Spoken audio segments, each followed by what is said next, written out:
프로이트, 무의식과 인간의 본성. 안녕하세요 여러분.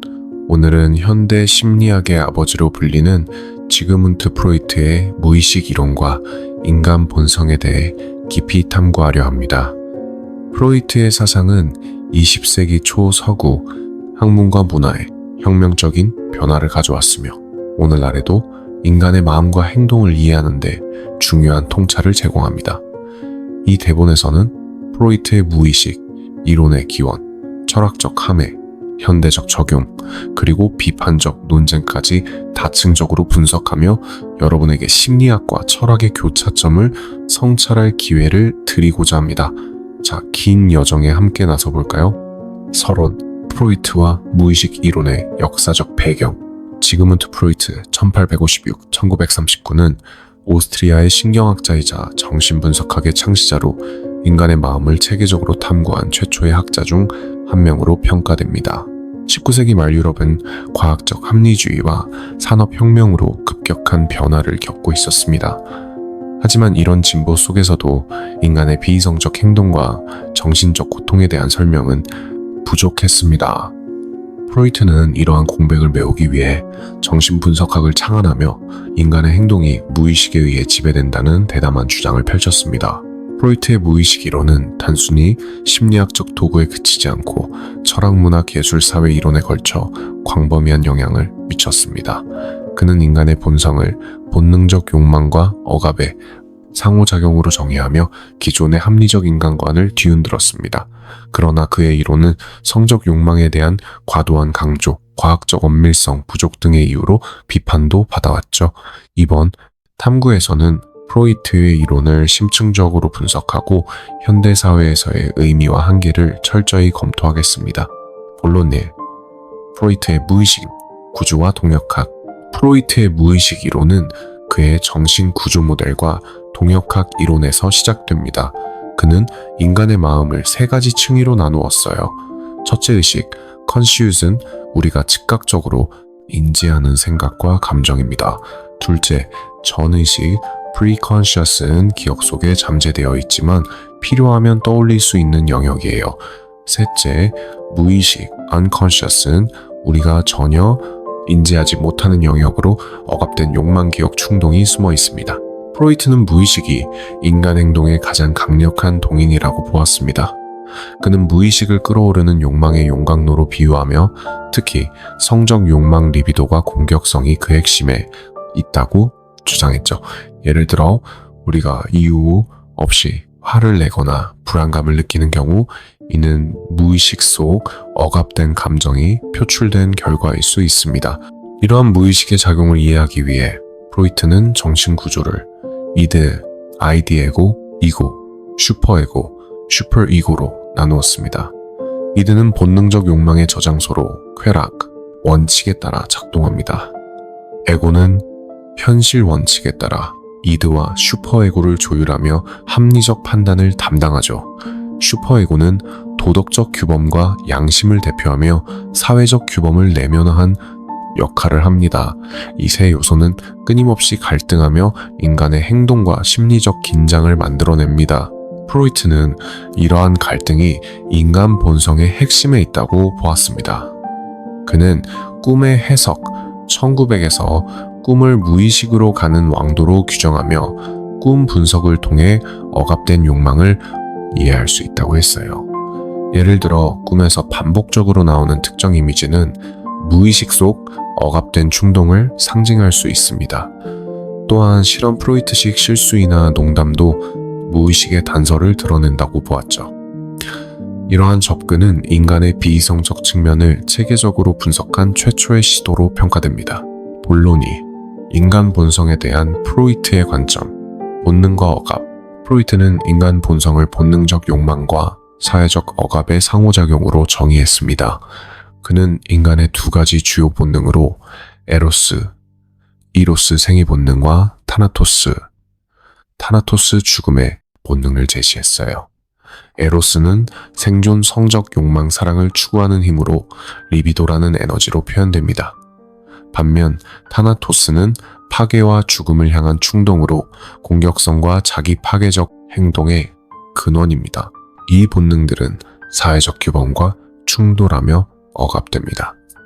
예를 들어 어린 시절 성적 호기심은 부모나 사회의 규범에 의해 억압되고 이는 무의식 속으로 밀려납니다. 프로이트는 이러한 억압이 정신적 갈등을 일으키며 신경증 뉴로시스이나 히스테리 같은 증상을 유발한다고 보았습니다. 그의 초기 사례 연구 중 하나인 안나 5의 경우 그녀의 히스테리, 증상 팔마비 언어, 장애은, 억압된 성적 감정과 아버지와의 갈등에서 비롯된 것으로 분석되었습니다. 프로이트의 인간 본성론은 철학적으로도 중요한 함의를 가집니다. 그는 인간이 합리적 존재라는 계몽주의적 관점을 비판하며 비이성적 욕망이 우리의 행동을 지배한다고 주장했죠. 이는 칸트의 이성 중심 인간관과 대조됩니다. 칸트는 인간이 이성을 통해 도덕적 법칙을 따를 수 있다고 보았지만 프로이트는 이성이 무의식의 영향을 받는다고 반박합니다. 예를 들어 우리가 도덕적 결정을 내릴 때도 무의식적 욕망이 은연중에 작용할 수 있다는 거예요. 또한 프로이트는 성적 발달 이론을 통해 인간 본성의 기원을 탐구했습니다. 그는 인간이 구강기, 항문기, 남근기, 잠복기, 생식기를 거치며 성격이 형성된다고 보았죠. 각 단계에서 욕망이 충족되지 않거나 과도하게 억압되면 성격 장애나 심리적 문제가 발생한다고 했습니다. 예를 들어 구강기에서 욕망이 좌절된 사람은 성인이 되어도 의존적이거나 공격적인 성향을 보일 수 있다고 합니다. 본론 3. 프로이트의 이론과 현대사회, 적용과 도전. 프로이트의 무의식 이론은 현대사회에서도 다양한 방식으로 적용됩니다.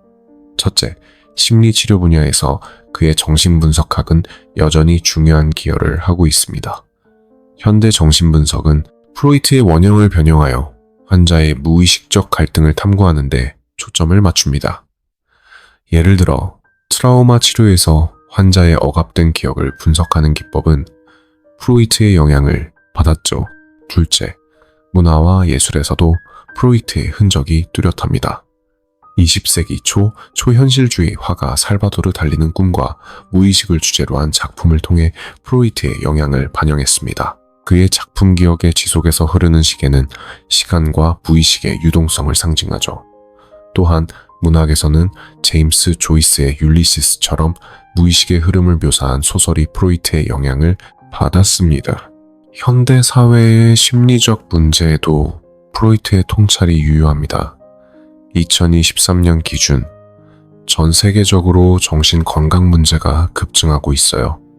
세계보건기구 WHO에 따르면 전 세계 인구의 10% 이상이 우울증이나 불안장애를 겪고 있다고 합니다.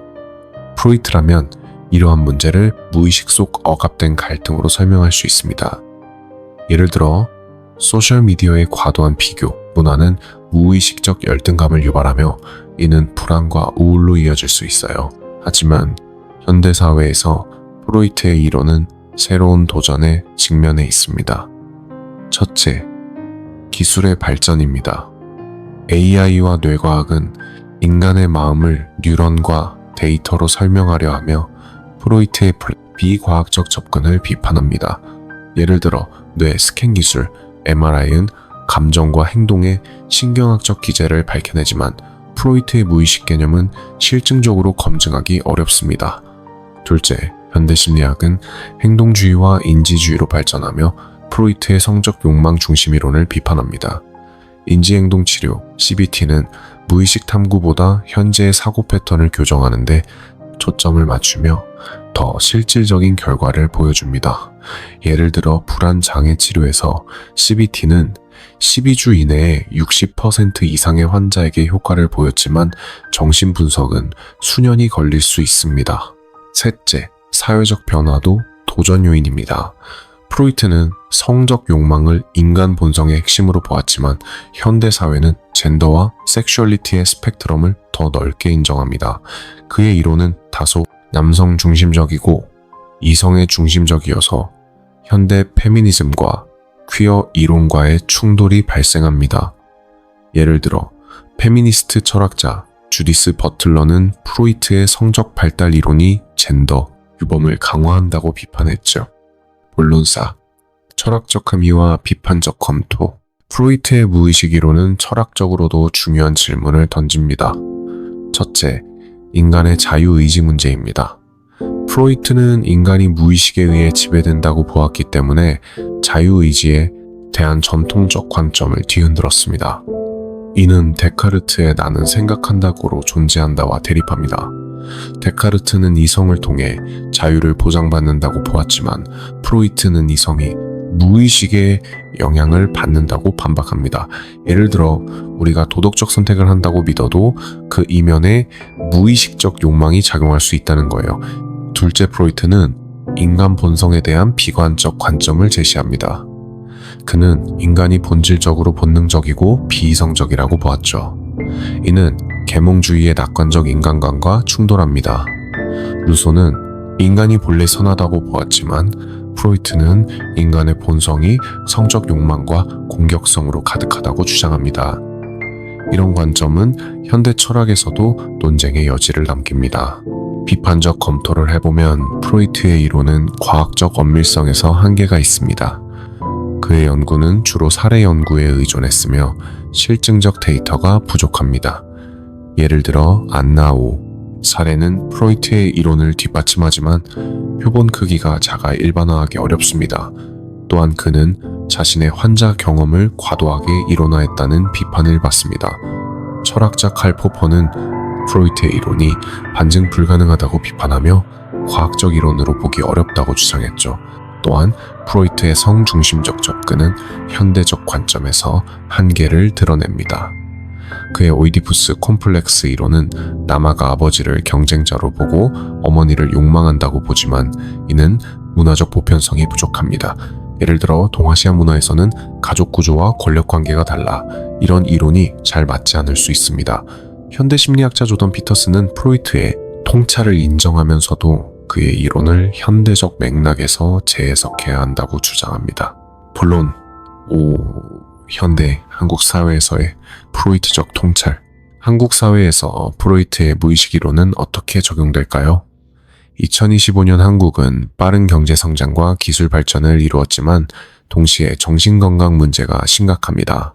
한국보건사회연구원에 따르면 2023년 기준 한국인의 20% 이상이 우울증이나 불안장애를 경험했다고 합니다. 이는 세계 평균 10%의 2배 수준이에요. 프로이트라면 이러한 문제를 무의식적 갈등으로 설명할 수 있습니다. 예를 들어 한국의 경쟁적 교육 시스템과 취업 시장은 개인의 욕망을 억압하며 이는 불안과 우울로 이어질 수 있어요. 특히 한국 사회의 집단주의 문화는 개인의 욕망을 가족이나 사회적 기대에 맞추도록 강요합니다. 프로이트는 이런 억압이 무의식 속 갈등을 만들고 정신적 문제를 유발한다고 보았죠. 또한 소셜미디어의 영향도 무시할 수 없습니다. 한국은 스마트폰 보급률이 95% 이상으로 세계 최고 수준이에요. 하지만 소셜미디어는 비교와 열등감을 유발하며 무의식적 스트레스를 가중시킵니다. 예를 들어 인스타그램에서 완벽한 삶을 보여주는 콘텐츠는 시청자의 무의식적 욕망, 인정받고 싶은 욕구를 자극하며 좌절감을 유발할 수 있어요. 프로이트의 이론은 한국 사회의 젠더 문제에도 적용 가능합니다. 한국은 남성 중심적 문화와 젠더 규범이 강하게 남아있지만 최근 젊은 세대가 젠더 평등을 요구하며 변화를 이끌고 있죠. 프로이트의 오이디푸스 콤플렉스는 이런 맥락에서 재해석될 수 있습니다. 예를 들어 한국의 가부장제는 아버지의 권위를 강화하며 이는 무의식적으로 남아의 성 역할에 대한 갈등을 유발할 수 있어요. 본론 6. 프로이트의 유산과 미래적 전망. 프로이트의 유산은 현대 심리학과 철학에서 어떻게 평가될까요? 그의 무의식 이론은 인간의 비이성적 측면을 체계적으로 분석한 최초의 시도로서 심리학 발전에 큰 기여를 했습니다. 현대 신경과학도 프로이트의 통찰을 일부 지지합니다. 예를 들어 뇌과학자 마크 솔름스는 무의식이 뇌의 정서적 처리 과정과 연관된다고 주장하며 프로이트의 이론을 현대적으로 재해석했습니다. 미래적으로 프로이트의 이론은 기술과의 융합에서 새로운 가능성을 열 수 있습니다. 예를 들어 AI를 활용한 심리 분석은 무의식적 패턴을 탐지하는 데 사용될 수 있어요. 2023년 MIT 연구팀은 AI가 소셜미디어 데이터를 분석해 우울증 위험을 예측하는 기술을 개발했는데 이는 프로이트의 무의식 탐구와 유사한 접근으로 볼 수 있습니다. 그러나 프로이트의 이론이 현대적으로 적용되려면 재구성이 필요합니다. 첫째, 성적 욕망, 중심적 관점을 넘어 다양한 문화적 맥락을 반영해야 합니다. 둘째, 과학적 엄밀성을 강화하기 위해 신경과학과 통합해야 합니다. 셋째, 개인적 억압뿐 아니라 사회적 억압, 계급, 젠더 인종을 분석하는 데 활용할 수 있어야 합니다. 결론, 인간 본성의 재발견과 프로이트의 지속적 유산. 지그문트 프로이트의 무의식 이론은 인간 본성을 이해하는 데 혁신적인 통찰을 제공했습니다. 그는 인간이 단순히 합리적 존재가 아니라 본능적 욕망과 억압의 갈등 속에서 살아가는 복잡한 존재임을 보여주었죠. 그의 이론은 현대 심리학 철학 문화에 깊은 영향을 미쳤으며 오늘날에도 정신 건강, 사회적 갈등 기술과의 관계를 이해하는 데 중요한 시사점을 줍니다. 그러나 프로이트의 이론은 비판과 도전을 피할 수 없습니다. 과학적, 엄밀성, 부족성, 중심적 관점, 문화적 편향은 그의 한계로 지적됩니다. 그럼에도 불구하고 프로이트가 제기한 질문, 인간 본성이란 무엇인가, 우리가 스스로를 얼마나 이해할 수 있는가는 여전히 유효합니다. 현대사회에서 우리는 프로이트의 통찰을 재해석하며 인간의 마음과 본성을 더 깊이 탐구할 필요가 있습니다. 여러분은 프로이트의 무의식 이론을 어떻게 보시나요? 현대사회에서 그의 사상이 어떻게 적용될 수 있을지, 혹은 어떤 한계를 극복해야 할지 의견을 나눠보는 것도 흥미로울 것 같아요. 긴 여정 함께 해주셔서 감사합니다. 다음 영상에서 더 깊은 주제로 찾아뵙겠습니다.